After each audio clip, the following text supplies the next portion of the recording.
Okay, guys, so I know that people really wanted me to talk about everyday life with raptors, and that was kind of the only thing that was really requested. But after doing it, it felt good to talk about some of my old stories and some of the old concepts that I created. So, you know what? I do want to turn this into kind of a short series where I can do sort of story sharing, where I can talk about some of my old concepts, my old story ideas, some stories that either I want to finish or can't finish or what have you. And I really want to share some of those with you guys because I don't know, for me, it's nice to return and think about a lot of these stories that in the past I might have kind of neglected, or ones that really inspired me as a writer. I know that these kind of videos don't get a whole lot of views, or I guess y'all don't really care all that much, but I enjoy them, and y'all often tell me you enjoy seeing what I have to say, so you know what? I'm going to do it anyway. This is another episode of Story Sharing. And today I want to talk about a story that actually Jay really, really likes. It's called Tempest Blade. Now, Tempest Blade is one of my attempts to write a high fantasy style story. The setup, I kind of wanted to create my own fantasy world using elements from other fantasy stories. In this story, I had a whole prologue set up, like how the world works. Basically, it takes place in a land called the Tigerian Empire, and this is kind of your typical fantasy setting with fantasy monsters and that kind of thing. But there are only really three main races, and only two of them do we really see in the story a lot. One are humans. The other is an elven-like race called the Lithari. Now, the Lithari, they look a lot like elves. They have pointed ears and fair skin, but as they grow older, they start to grow antlers or horns on their head. They eventually will grow a tail. They begin to look less and less human. And there was a war going on between the humans of the Tigerian Empire and the Lithari, because the humans were expanding somewhat, and the Lithari became angry, and there was a lot of dispute. And then after one Lithari general took it too far and attacked outright, led to a war. And the humans used a special corps of soldiers to help deal with Lithari cells. And this special corps, known as the Silver Corps, were specialist warriors who could go out on their own and basically kill and be very efficient. They were given special training, special gear, and special privileges. So they were very much respected. Now the war's over. Most of the Silver Corps are retired, and the Lithari have kind of been forced back into their own territories. But there are still some Lithari who call themselves the Serendinen, which I really love that name. I love that I came up with that name. They're called the Serendinen, and they're basically a hit-and-run group. They're basically guerrilla fighters. They go out, they cause trouble, they do some damage, and then they escape back into the wilderness. Now, the story follows a young man named Ethan Hawke, who used to be a member of the Silver Corps. He was one of the finest swordsmen in the Tigerian Empire, which is weird to a lot of people because slowly the use of firearms and guns and explosives have started to swell up in the Tigerian Empire. Most humans prefer to train with guns than they do with blades.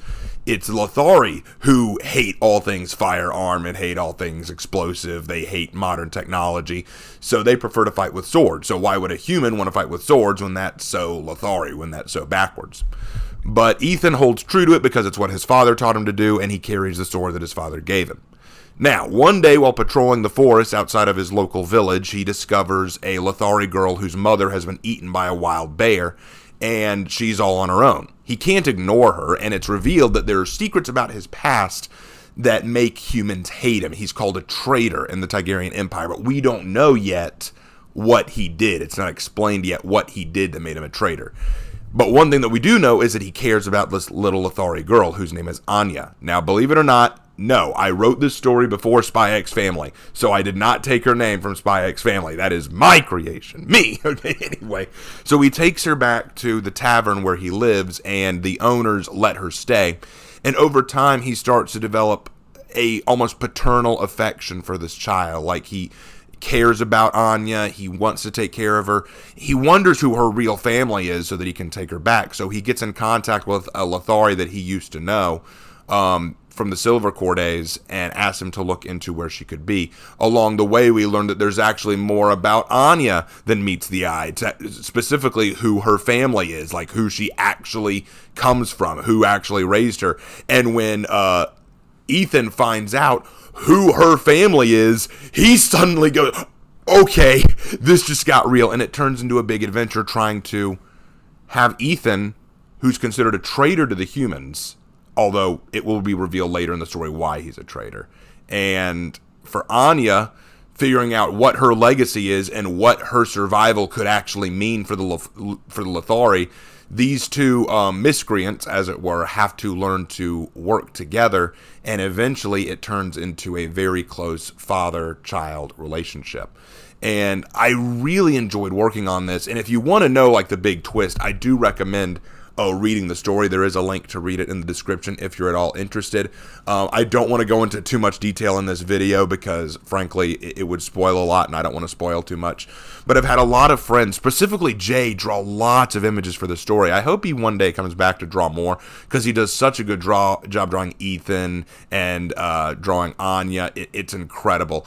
The one thing that I really liked about this story is I really wanted to tell the story of a war veteran, someone who'd been through war but still had a heart, you know, who could see beyond just what the battlefield gave him. It's so easy for people to be like, oh, well, you know, coming back from war, I now have a specific prejudice or hate for the people that I warred against. You know, people who fought in Vietnam or in World War II might have a particular dislike for those from East Asia, or those who fought in the Western Front might have a particular dislike for Germans. You know, that kind of thing. You develop a dislike for these people that you warred against because of what you experienced. But for Ethan, he actually feels sympathy for them, which might also add into what people think of him as a traitor. Although he's called a traitor for a very specific instance when he was a Silver Corps warrior. And not only that, but how he addresses these claims, how him being a traitor to humans shows the darker side of humans as well as the lighter side of humans. I really loved playing with Ethan's character. Ethan was such a unique individual to work with because he's basic in the sense that he isn't a complex character. He's not super detailed or elaborate in what he wants or what he seeks, but and how he feels about his current predicament, how he approaches Anya, how he approaches the people who take care of him, how he approaches his enemies or the people who harass him. Those can be very fun to play with. I really, really enjoyed writing Ethan. And as for Anya, she's a ball of adorable. For her, I kind of admit it gets hard not to just write her as your stereotype adorable little girl, a lot like what Anya is in Spy X Family. But I tried very much to avoid that. I tried to give her character. I tried to give her more than that to go off of, and I really, really liked writing this. I'm currently, if I remember right, I think I left off on chapter 16. I think that there are about 30 chapters total, so I'm a little over halfway done. I'd like to get back to it at some point and finish writing it, but there's a lot of other stories that I got to work on first. But this is one that I really wanted to share with you guys because it came to my mind recently, and I hope that you guys like what you heard. Again, if you want to read it for yourself, or at least what I've got so far, go check it out in the description below. You'll get to see not only the chapters itself, but you'll get to see some of the art that's been drawn for it. And I hope that you guys will give it a chance. If not, well, thank you at least for watching the video up to this point. And glad that I could make this quick video for you guys. And I will see you in my next video. Take care.